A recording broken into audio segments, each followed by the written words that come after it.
La foi a introduit Abraham dans une unité avec la méthode que Dieu avait l'intention d'employer d'un bout à l'autre, dans l'accomplissement de son intention.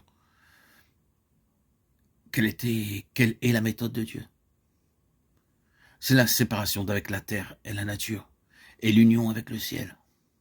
Galates 4, 25, 26. Galates 6, 14, 15. Il y a le monde, la terre et la nature.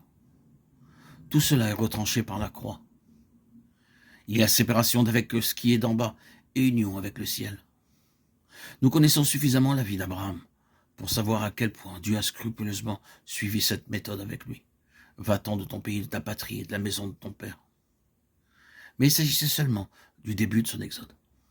Le principe fut appliqué entièrement jusqu'à la fin. Sortir. Sortir de plus en plus. Sortir de ce qui est terrestre. Sortir de ce qui était de ce monde. Sortir de lui-même. De sa pensée propre. De son propre jugement. De son jeu. Et puis, une union avec le ciel grandissante qui va s'approfondissant. C'est là la méthode de Dieu pour réaliser son intention. Or, s'il y a une chose plus qu'aucune autre qui caractérise vraiment l'Église en tant que corps de Christ, c'est celle-ci.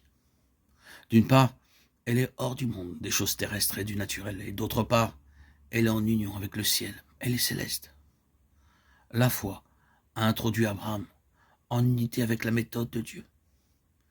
Et il est parfaitement évident qu'à moins qu'il n'y ait la foi, nous ne parviendrons pas à cette base. Cela nécessite beaucoup de foi. La foi pour vivre avec vos pieds spirituellement séparés de la terre. Car si la foi est absente ou si sa mesure est insuffisante, comme cela arriva à Abraham, nous descendrons en Égypte, nous nous tournerons vers Agar.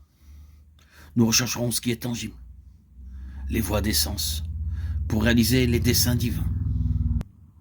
Nous ferons des choix de ressources terrestres. Tel est donc le chemin de la foi, le chemin du dessein éternel. Ces deux choses sont inséparables. Dans les Éphésiens sont étroitement associés le dessein éternel et la position céleste de l'Église. Paul joint les mains à celle d'Abraham sur cette base-là, et tous les deux sont liés au Christ céleste, hors de ce monde, et dans les cieux.